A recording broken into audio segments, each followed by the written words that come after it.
blog.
For the modern world, this is Ancient Faith Radio.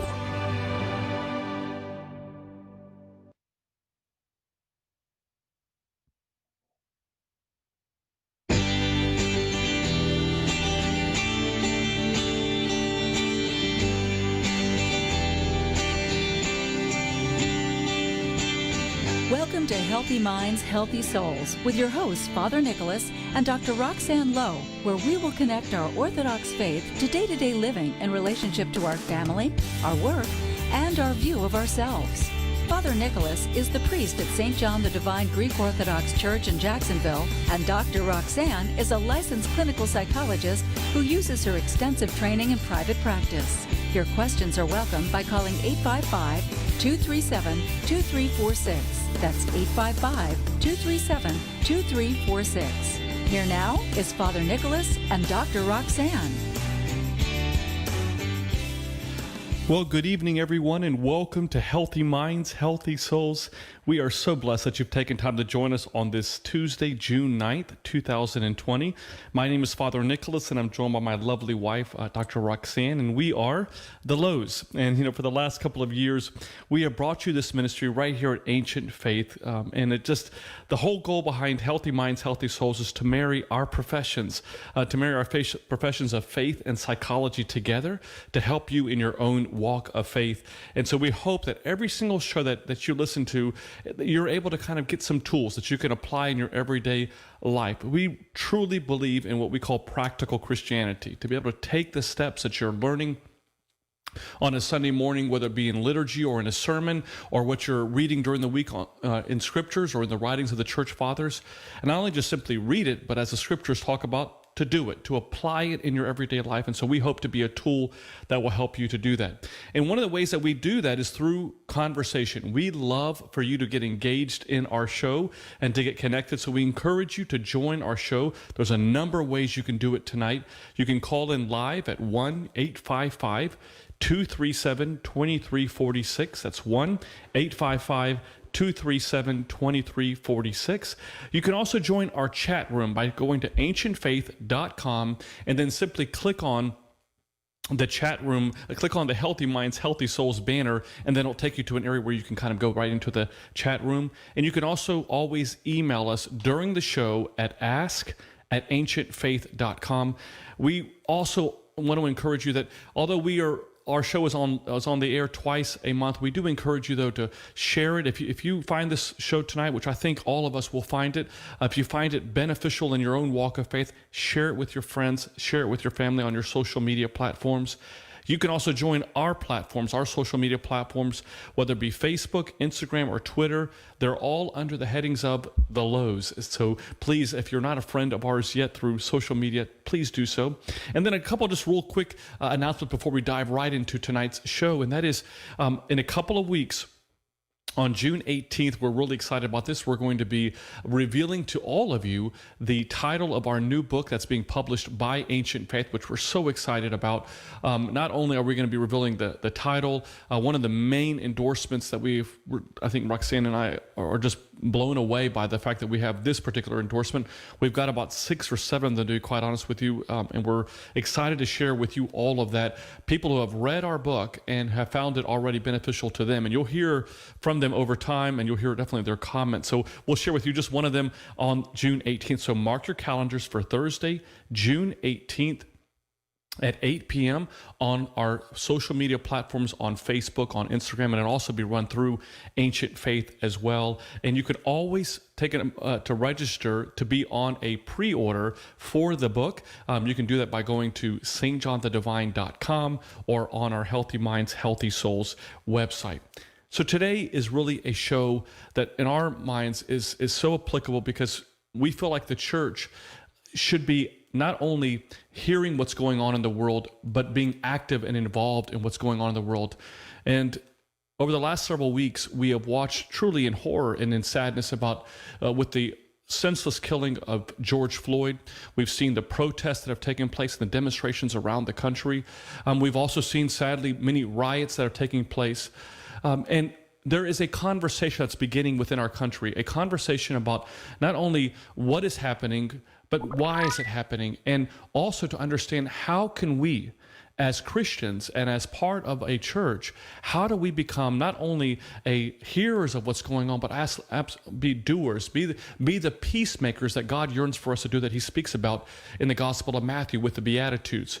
And so tonight, I wanted to give us, really all of you, an opportunity to meet an extraordinary new priest who is just was ordained a couple of days ago, but is an African-American Orthodox priest who loves God, who loves his church, who loves making a difference in our city and in our communities and in our country. And so we're excited to have tonight with you Father Martin Johnson. And so, Father Martin, thank you so much for taking the time to join us tonight. Thank you. Thanks for having me tonight. Thank you. It's an absolute honor for us to be here. And so I think for many people who are just simply tuning in for the first time, or for those of us who were kind of grew up in the Orthodox Church, oftentimes we kind of, it can be quite surprising that someone who is not necessarily Greek or Syrian or Lebanese or Russian or Romanian could find the church, could find the Orthodox Church. And so I would love, I think, just before we kind of go really into the topic of tonight's show, which deals with how we reconcile the racial divide that we're seeing in this world, is maybe just talk to us a little bit, Father Martin, about your journey in finding the Orthodox Church. Sure. It's a long tale, so I'll give you the short one. I had a career as a military officer, and I was a naval chaplain until I finished my career in 2013.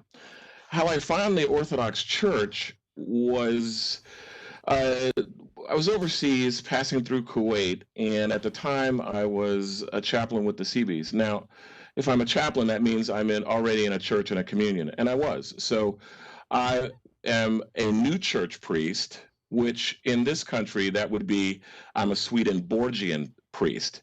Now, the Swedenborgian church, or the new church, is something that came out of England and then came to New England and then kind of spread around to the United States, but it's very small. And so I was the first Black American ordained in the General Church of New Jerusalem, and then I went on active duty in the Navy. When I was overseas, I was having lunch, and I need to mention him directly because today he's still in the Navy, and he was an OCA priest, and we were in Kuwait passing through, and we had lunch at one of the bases. I can't remember Arif John, I believe, before we moved out before then. We had lunch, and I was talking to Father Stephen Dusenberry. And so the truth is, he's the very beginning of me finding orthodoxy. And we had a nice conversation there, and he was working, and then I had a unit that was moving around. And in that conversation, we ran over a number of doctrines and just had a bunch of thoughts. And I remember at the end of it, just to get right to it, deciding that we had talked about at least, 7, 10 doctrines, of which I said, well, that's interesting. You folks in Eastern Orthodoxy sound awfully similar to us in the new church.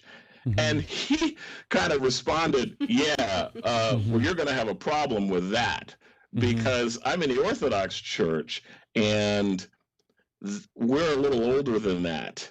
And I said, what do you mean? And he says, well, I think I would say the doctrines that you're saying that are similar or very close would match what we believed and received from Christ in his church. And I said, what?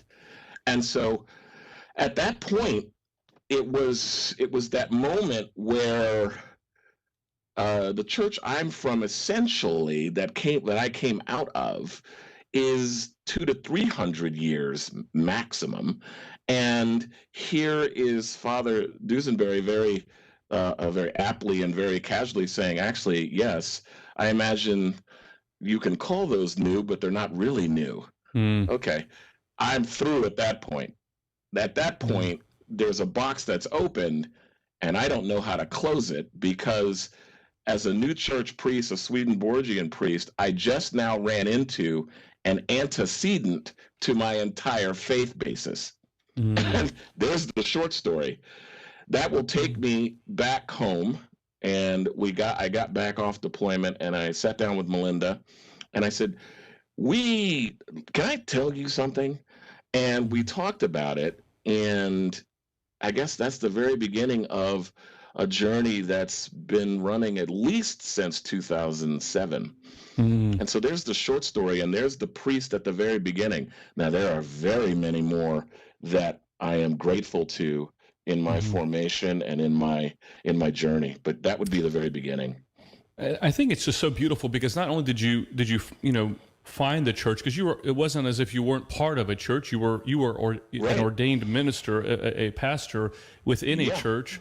And then not only did you kind of just jump from one church to the other, but then you later on would become a priest within the church. And just for our listeners to know, Father Martin was ordained over the weekend to the priesthood, and we say in the Orthodox Church, axios, or he's worthy. And so as a way of as a way of congratulating, but also to acknowledge that the journey ahead. And we just want to say axios, that you are worthy, Father Martin, and we're so again excited that you're with us. And as you all know, we are publishing our book through Ancient Faith, and the marketing and director that is at Ancient Faith is an amazing woman that I hope that all of you have an opportunity to either meet in some way, shape, or form. Melinda Johnson, who is now presbytera or jurilla, or the pastor's wife, the priest's wife. She is Father Martin's wife, and so we love her very much. And again,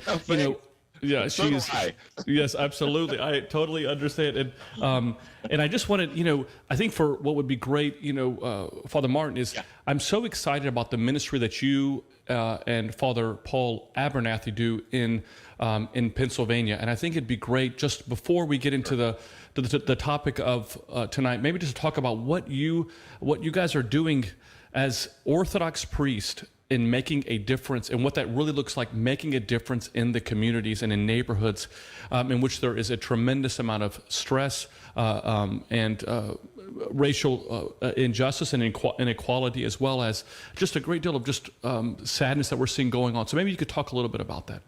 Sure. So this year, I came on board with the Neighborhood Resilience Project. And NRP, the Neighborhood Resilience Project, is right in the Hill District of Pittsburgh, Pennsylvania.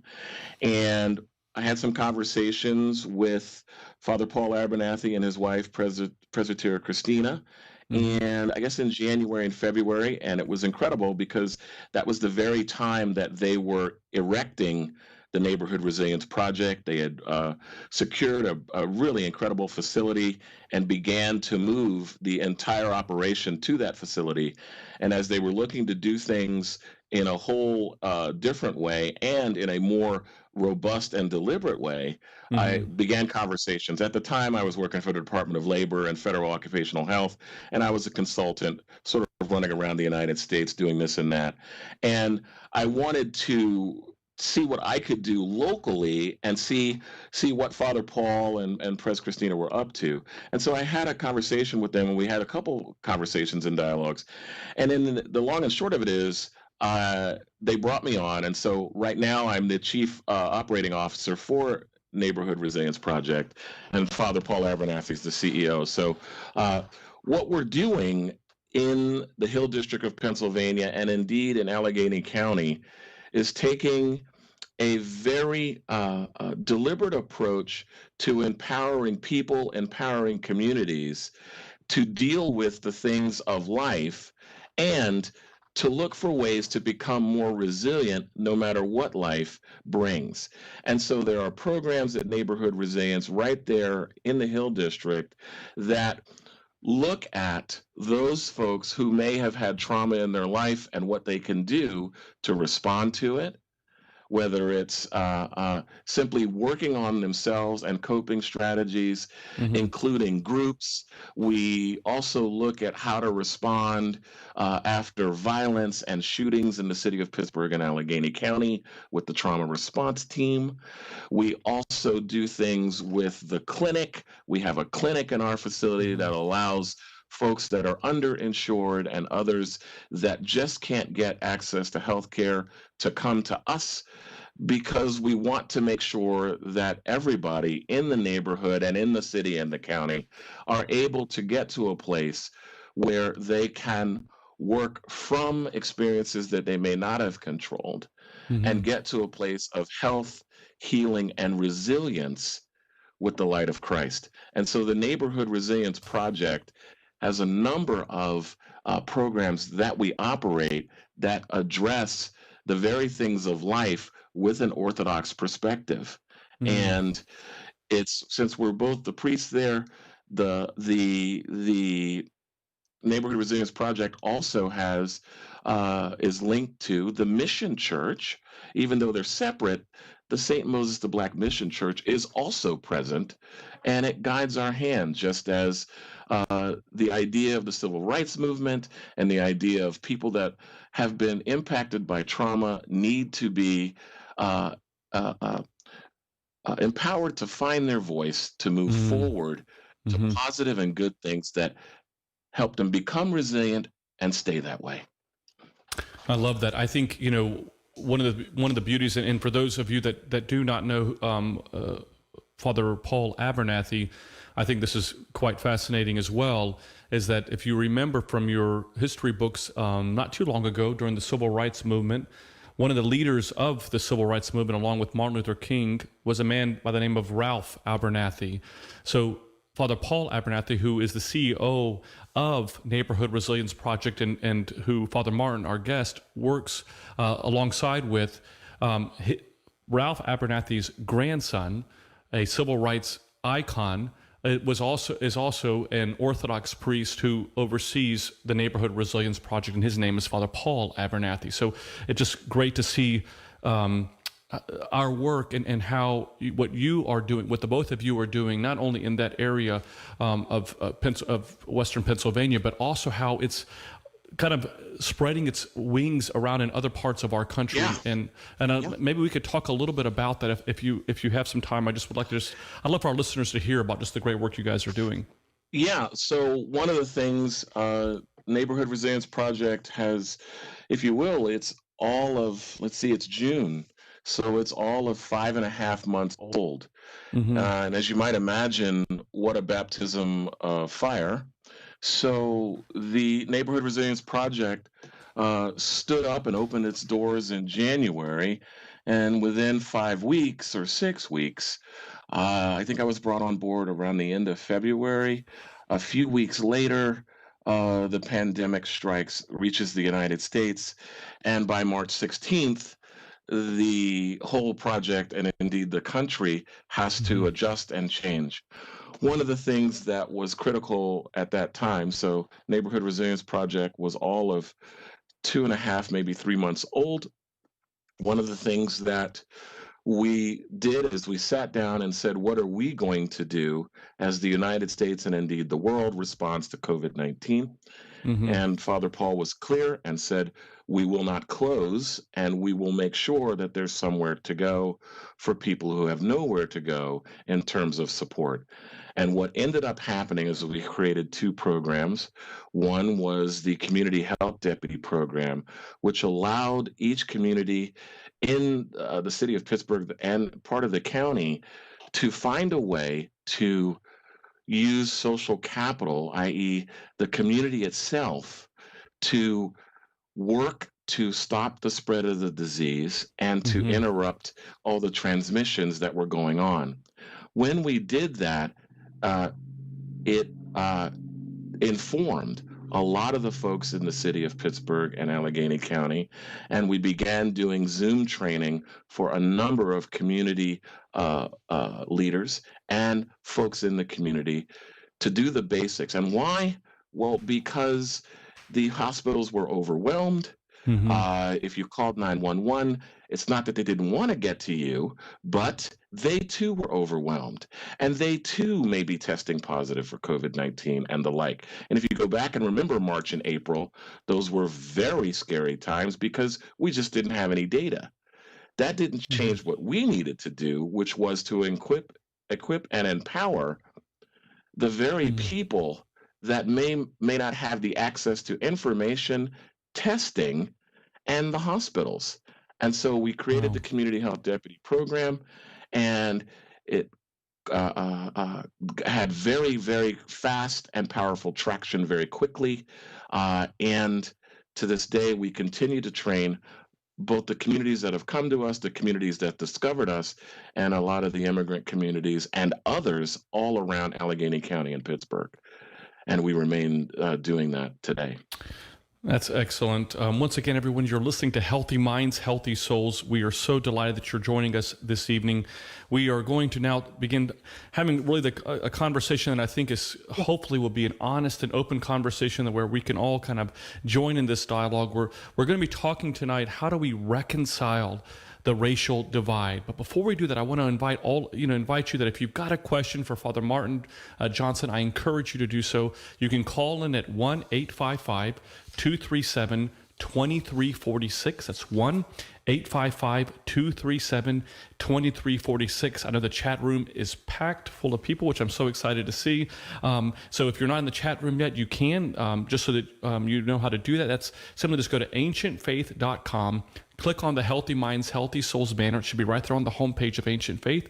And then right when you do that, it's going to kind of give you some directions to get into the chat room. And you can always email us a question during our show by going to just ask@ancientfaith.com. So, Father Martin, as you know very, very well, especially in your ministry and in your work, emotions are high now. We watched today the funeral for George Floyd. We saw 2 weeks ago. We saw 2 weeks ago, his killing. We know that this is not unique. It's not something that we're seeing for the we may be seeing for the very first time, but it's not the first time that we've seen it. And there's obviously a lot of, as is with any time that we deal with a crisis, our brains and our minds tend to kind of go to the extremes. They tend to go to, it's either this way or it's that way.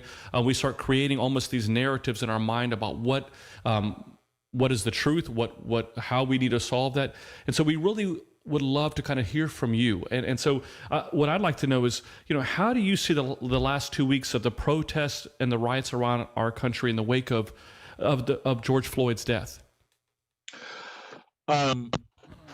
I see a lot of Americans being very, the world even, indeed. Americans know it's beyond that. A lot of people expressing true frustration and true upset about what we were all given to see, and what appears to be,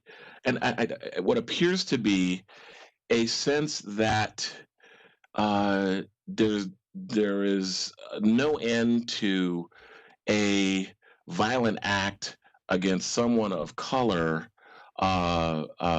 by law enforcement over the last few months or years. What I see is people responding to what I want to say is something that we're seeing repeatedly. And if you will, I think George Floyd's death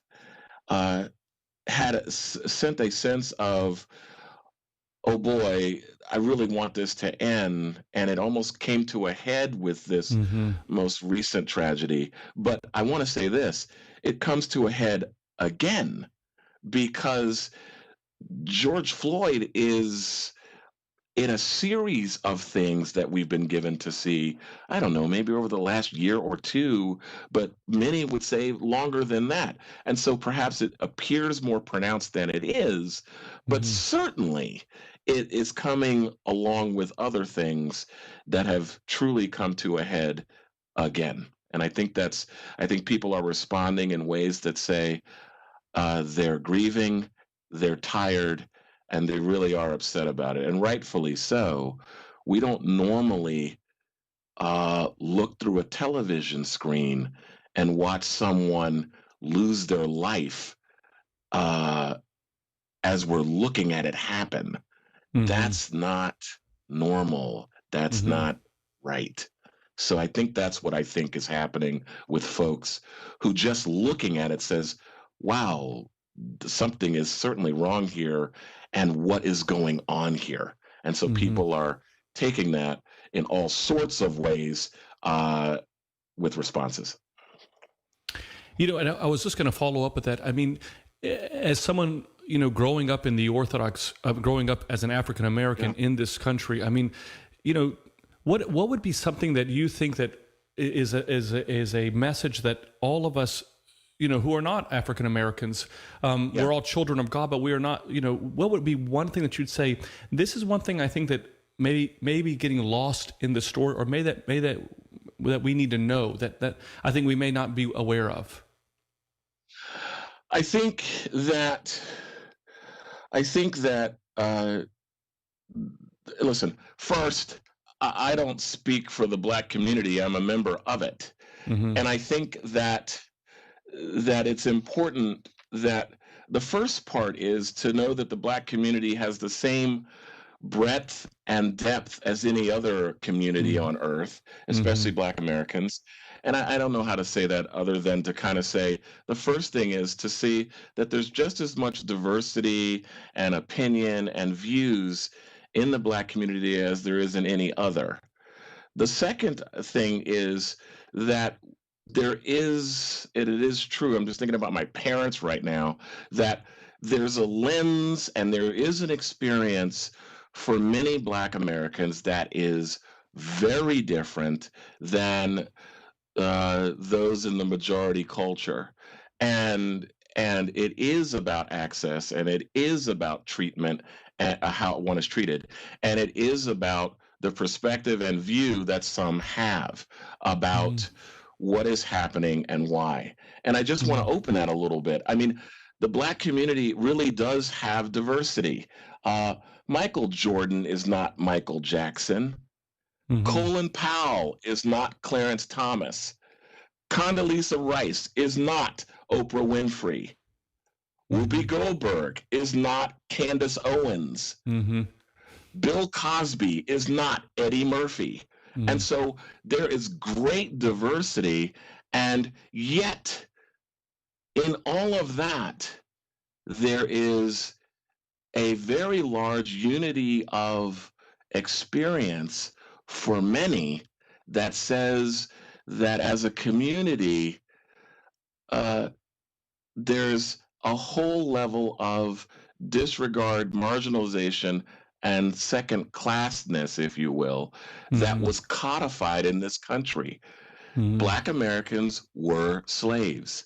Then laws were codified to keep them as quasi slaves outside of the economic and societal life of the United States, whether it's Jim Crow, whether Mm-hmm. it's the other laws, there was codification to keep a segment, the Black community of this country, separate from the life of America.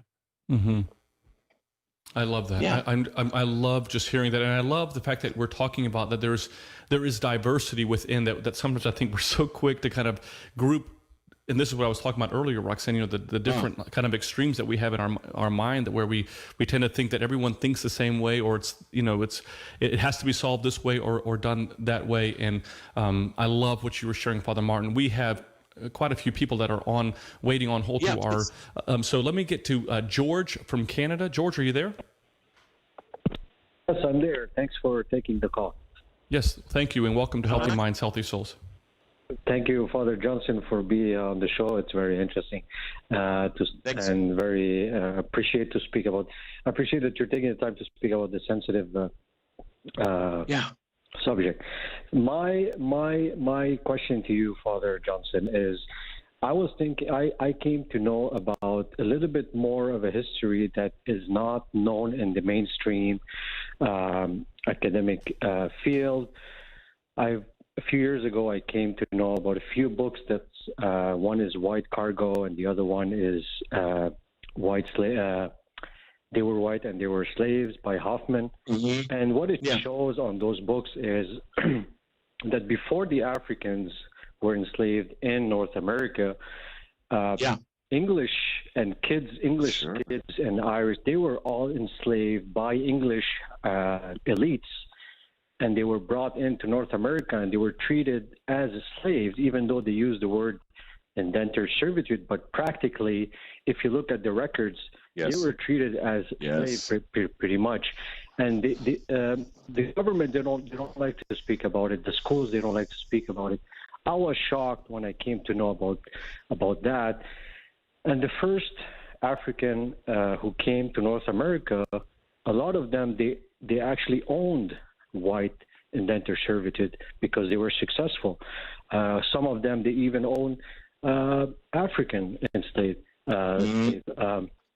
So I was just wondering, what do you think about this piece of the big piece of the puzzle that's missing in the academic field, where if everybody knows about that, pretty much nobody will think that they're better than the other because everybody was mistreated. Everybody went through it. And we're all under the same denomination. So it's a question of economic, and whoever has the money want to mistreat the other for economical reason. I just want to know what you think about that, Father. I think that's a fantastic insight, and it's a fantastic query because the Irish were certainly many of them were pressed into military service, indentured servant for 7 years.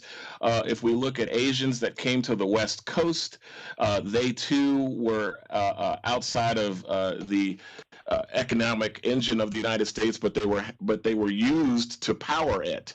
And so your point is a very big insight into the fact that many groups, many ethnic groups that came to the United States one way or another were brought to be the fuel for the engine of the United States. And I want to acknowledge that, but I also want to say that for the distinction I want to make is that is certainly the case.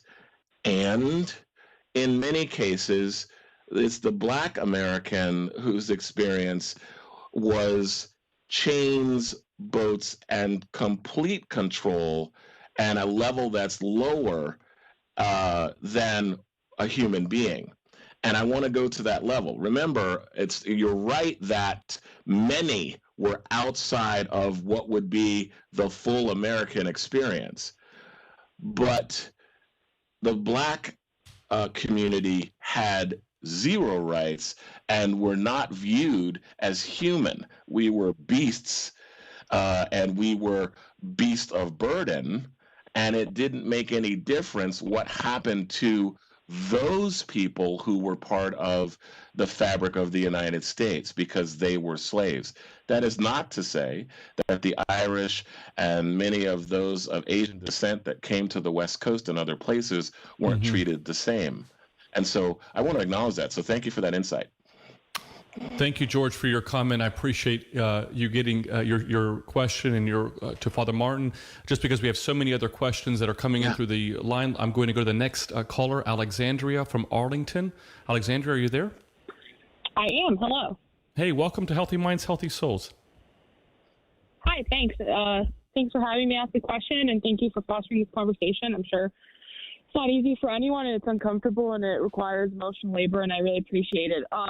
My question is that kind of the way a lot of parishes in the United States have been established is kind of to preserve ethnic communities in a strong sense because ethnicity and religion have been so strongly tied. And because of that, our communities have remained predominantly white and in that sense have also reinforced these white supremacist structures, in many cases unknowingly, in some cases I'd probably argue quite knowingly. But I'm just wondering, how do we not skip over the question of acknowledgement and repentance and go right to reconciliation? And then how do we actually do that work in these spaces? Now that's a fantastic question. That is well. a great question. Thank you. All right. Let's go for it. I honestly, I have to say, and I've been thinking about this for at least 2 weeks since this really just bubbled over the top. And honestly, I think we need to learn something, and this is my view. We need to take a page out of what happened in South Africa, because Nelson Mandela and Desmond Tutu, I'm going to say it, Desmond Tutu was one of the people, along with Nelson Mandela, that found a way to do something that is beyond hard. And that is to forgive the oppressor and not have that country be destroyed when it reversed.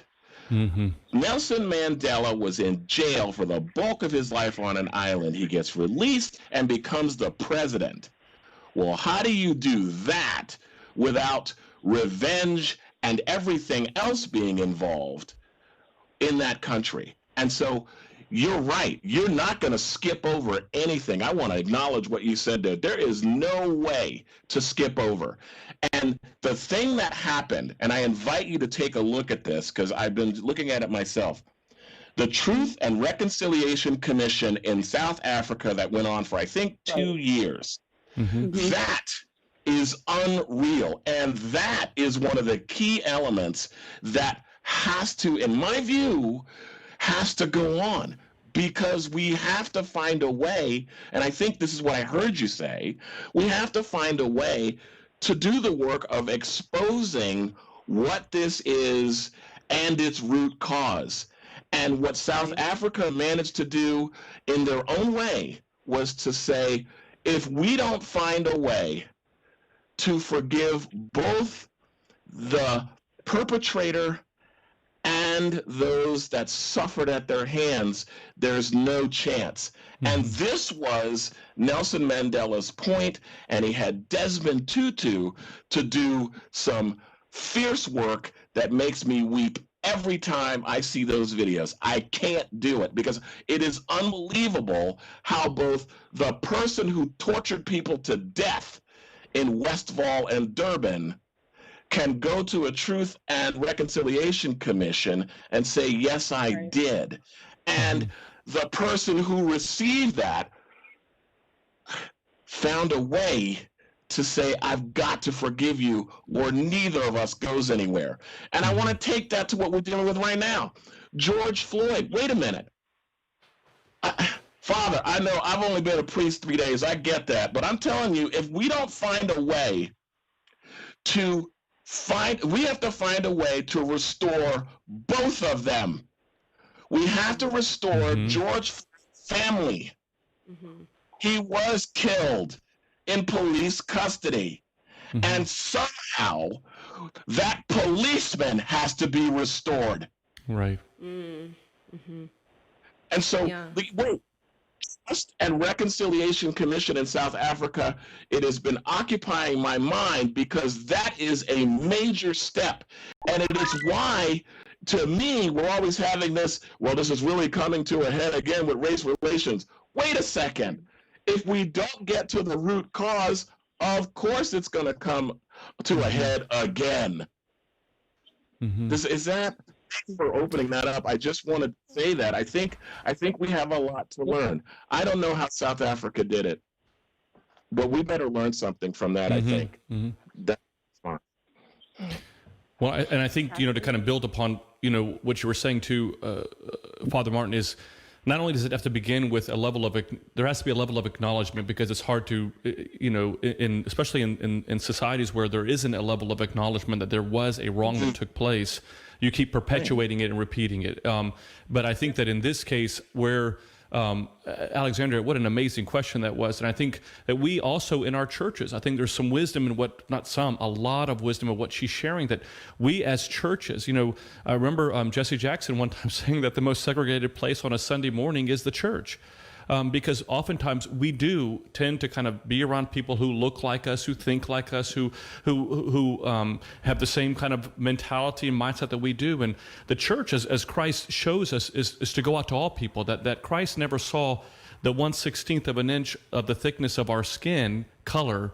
The difference between us. He saw that we were all children of God, and that's how we should be approaching approaching each other in that. And so, but there is no doubt, and I think that as Christians, whether we are part of the Orthodox Church, if you're tuning in, or if you're part of any Christian church, you cannot deny the amount how Christianity was used, and oftentimes to justify slavery and justify behaviors that when we look back at the history of our country, were not things that we would be very proud of. So, Alexandria, thank you so much for your question. And I hope that as people are listening, they're tuning in, that they're able to reflect on what we're talking about. That's what we wanted. Roxanne and I really wanted to give everyone an opportunity to kind of have a forum to talk, but also to have someone like Father Martin to address us. So thank you, Alexandria.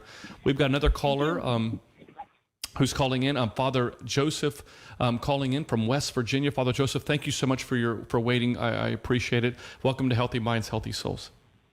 Thank you. Mm-hmm. Yes, please Father, go ahead. Martin, Axios on your ordination, and I was actually blessed to be at your ordination last week. And I think what you just said about forgiveness was beautiful. I just preached this past Sunday on the Feast of Pentecost, that without the Holy Spirit, we can't reconcile anybody, and I think that's key.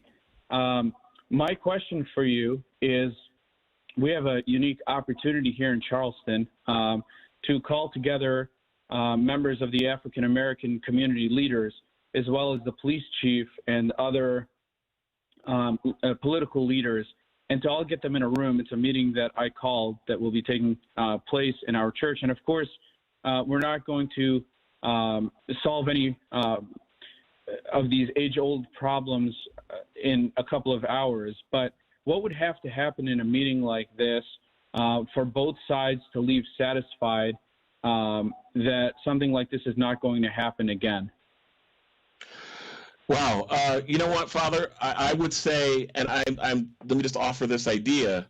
I think the first part of the meeting would be to establish what the end in view was. Mm-hmm. What is it that is a shared vision and a shared goal for what you want to happen in that community?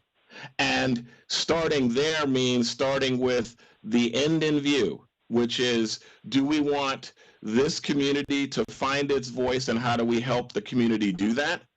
And also, what does that look like? What does it include? In other words, going from the abstract all the way down to the concrete, and actually saying, this is what we're trying to achieve. How will we do it together? And that, if you will, just like anything else, to me, everybody has to get on the bus before the bus sets out on the journey.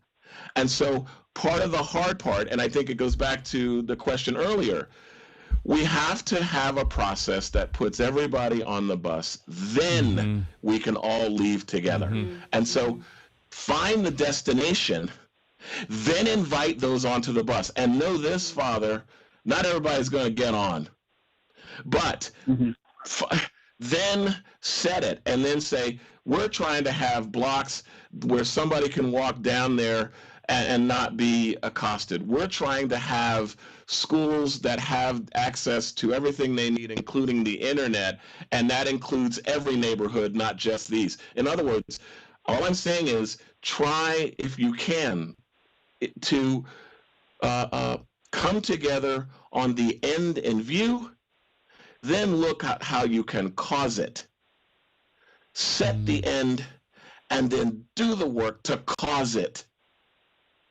Just like we do, Father, just like we do, right? Divine liturgy. Thank you for that. We Right, cause, Father. we want those angels to come with us. Thanks, Father. Thank you. Thank you, Father Joseph, for the call, and thank you so much for supporting Healthy Minds, Healthy Souls. We appreciate it, brother, and God bless you in your ministry as well.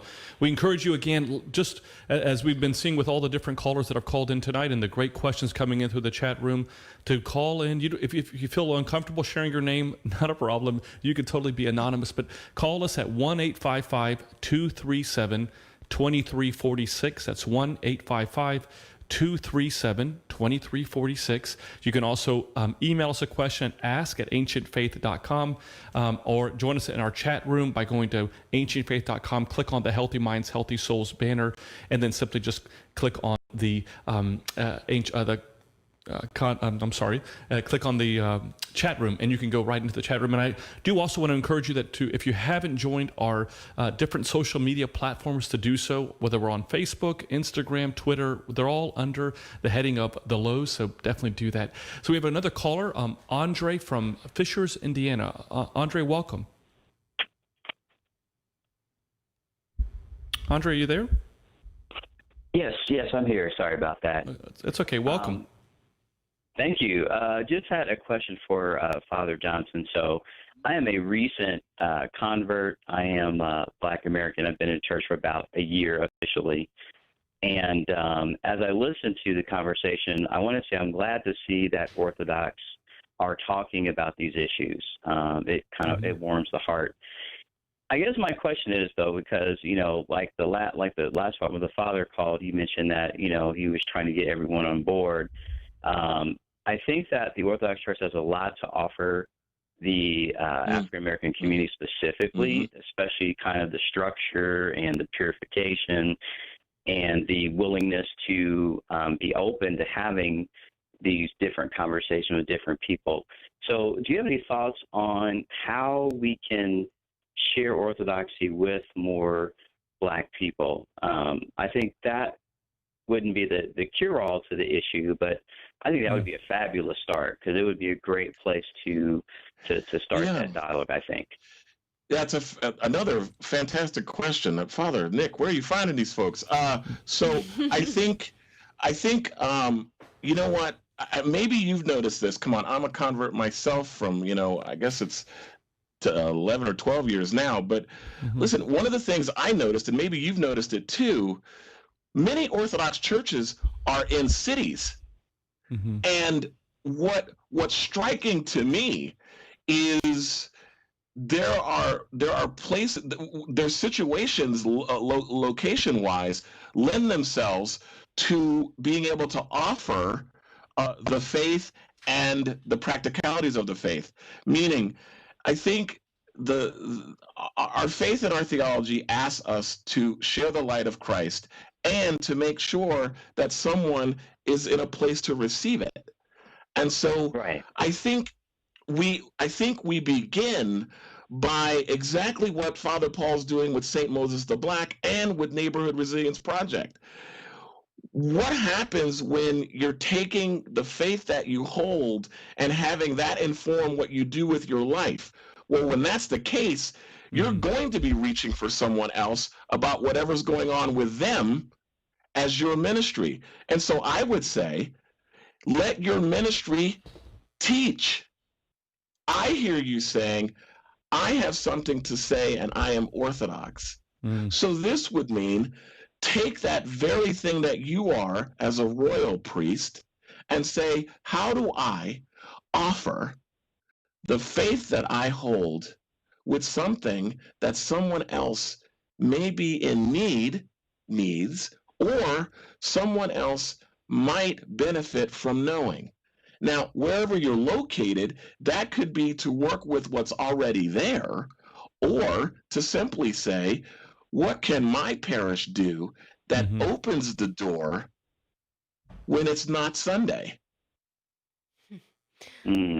What a powerful point. I mean, I just want to capitalize on what you just said, because what you're saying, Father Martin, is go outside our four walls. and share the light. We are in cities. There are people waiting to hear a message.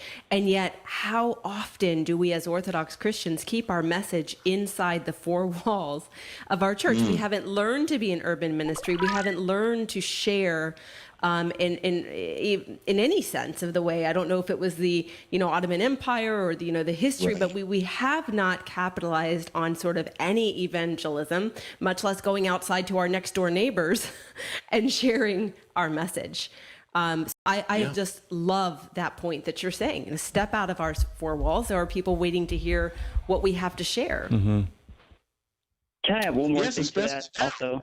Sure. Go ahead, please. So my journey with Orthodoxy started where I basically saw a priest walking around on the street, and so I lived at a very urban downtown neighborhood at the time, and I see the father walking around. I said, "Who is this?" And then I'm like, "Who are you?" And he's like, "I am a priest." I said, "Of what?" So that's how it got started, and basically he told me to come and see. That's what he told me.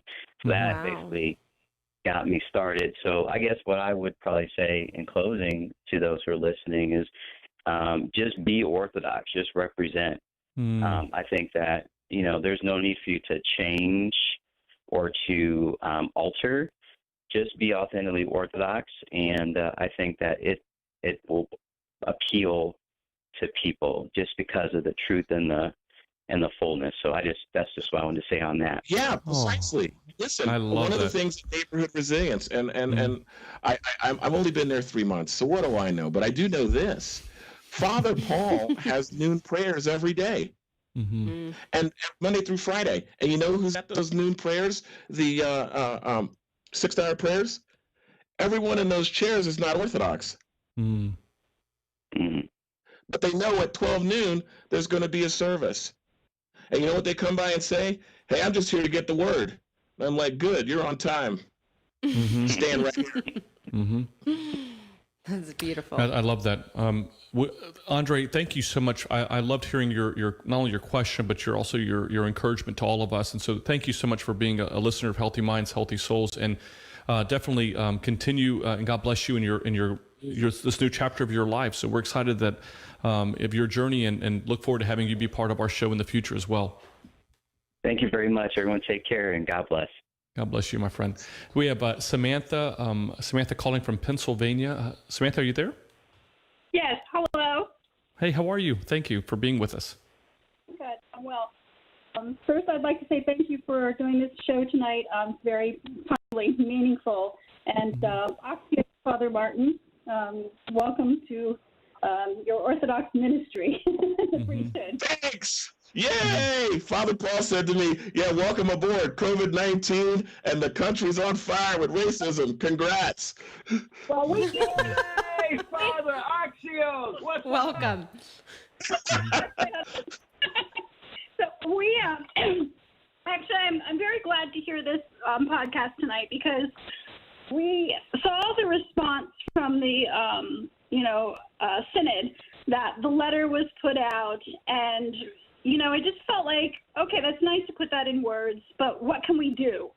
And I think you were addressing that with the last caller a little bit. Maybe I kind of missed that while we were on hold. But, that's my first question. And we also, in talking, we had a second question also of, this faith is 200 years old, and why is 200 years old? She's American. I'm, Puerto Rican. What do you know? Okay, so this faith is 2,000 years old. Why is it that we only have 4 African American priests?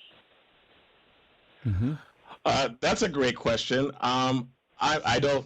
I'll work backwards on that one. I don't know why that's the case, and I think there's more than 4.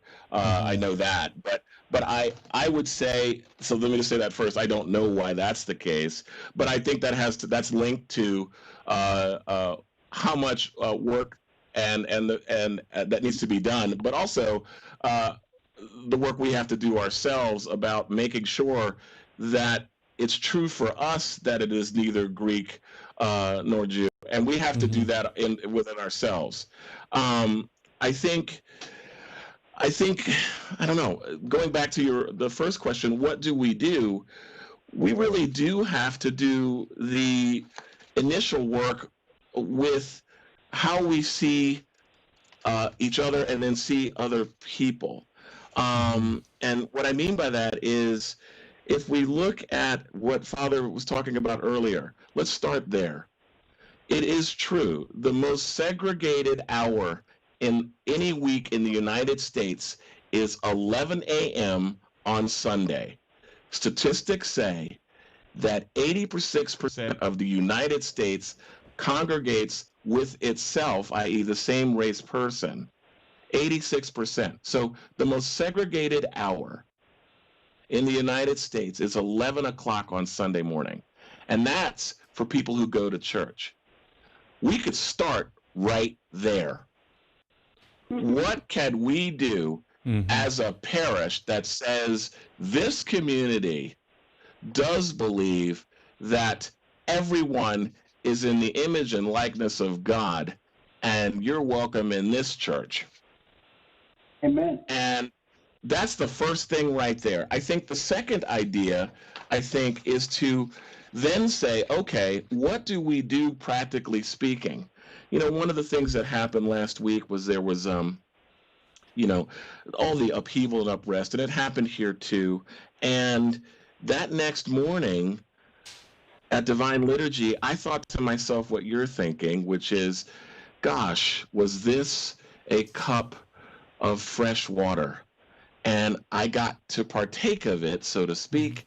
And the very people who are rightfully upset did not.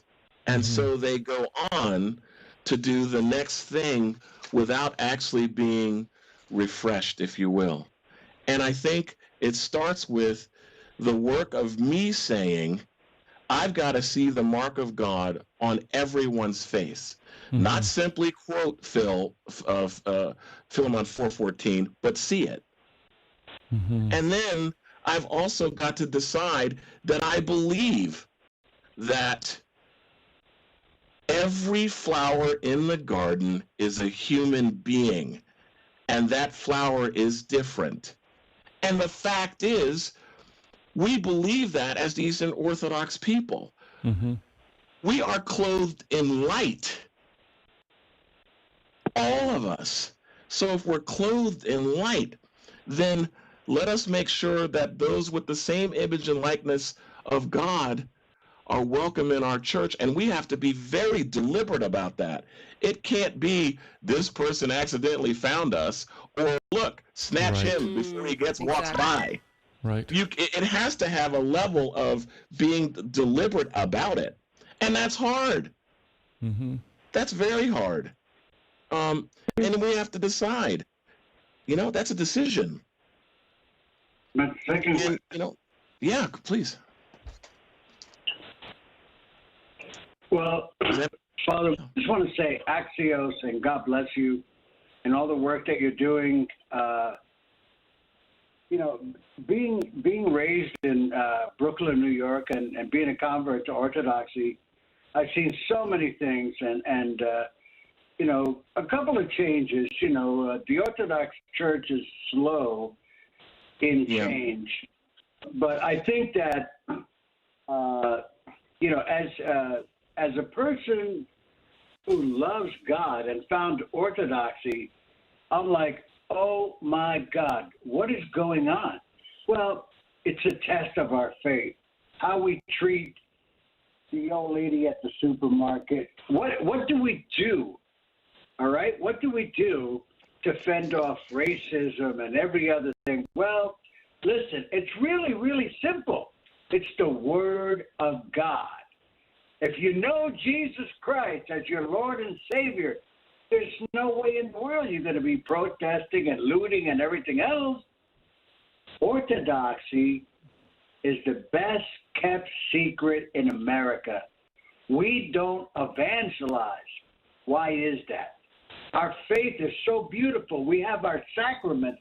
We have the power of Jesus Christ. We have the saints.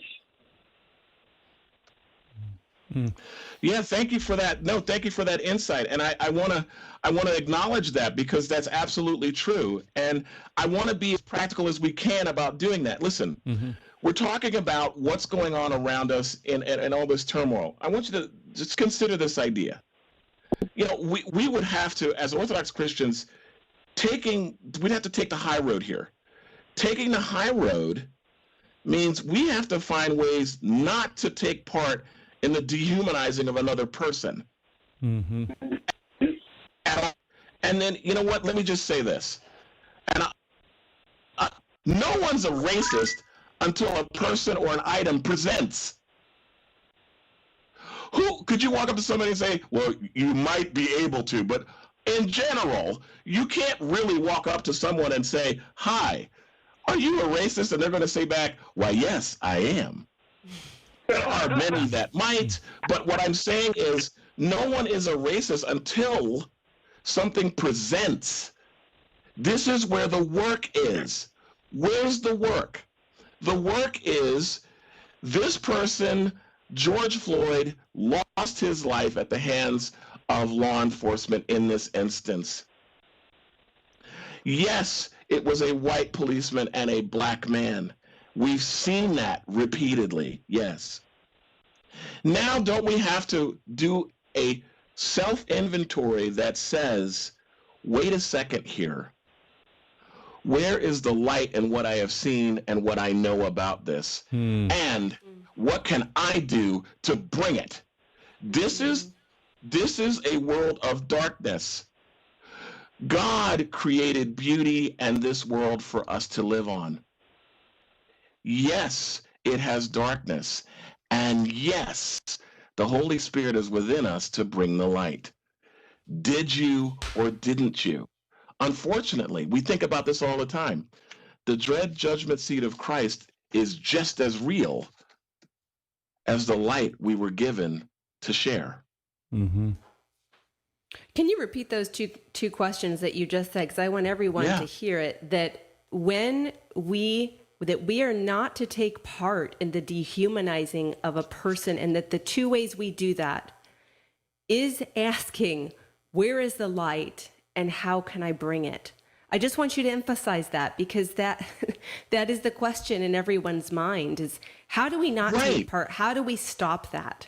And How those do you are not two. take? Well, listen. Listen.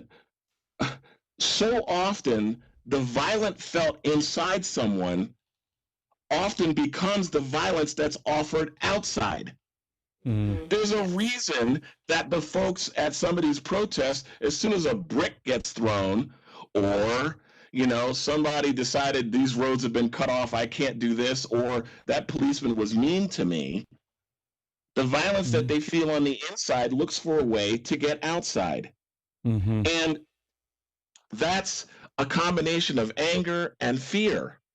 So it's important that what we're doing in that self-inventory is looking at what our actual true colors are. Orthodox Christians, we are clothed in Christ and the light. Is that true for you, or are you doing it your way? You hear this phrase, hey, eventually we're going to see this person's going to show their true colors. Yeah, that's true. And that's only if you're lucky.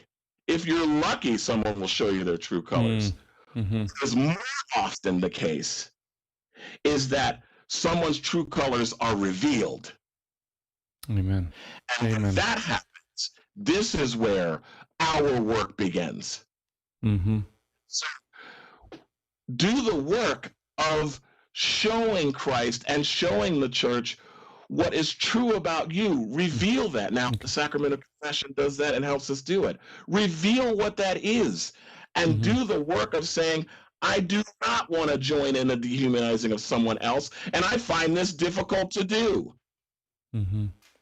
Father Martin, I'm not going to sit here and say that's easy. No, I'm sorry.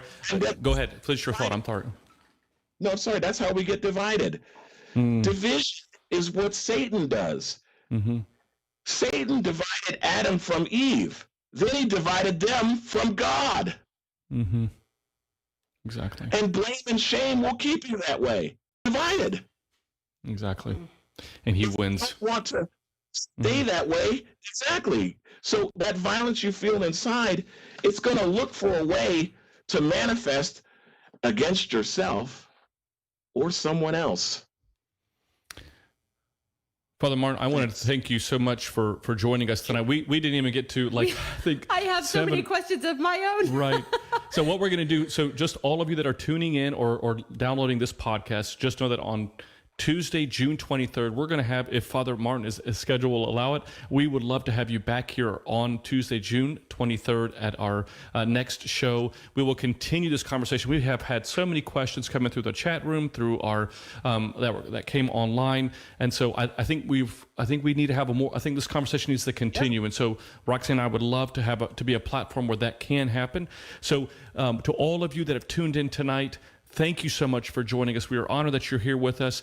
Make sure, though, that if you haven't pre-ordered or registered for our new book coming out in October, go ahead and do so by going to stjohnthedivine.com.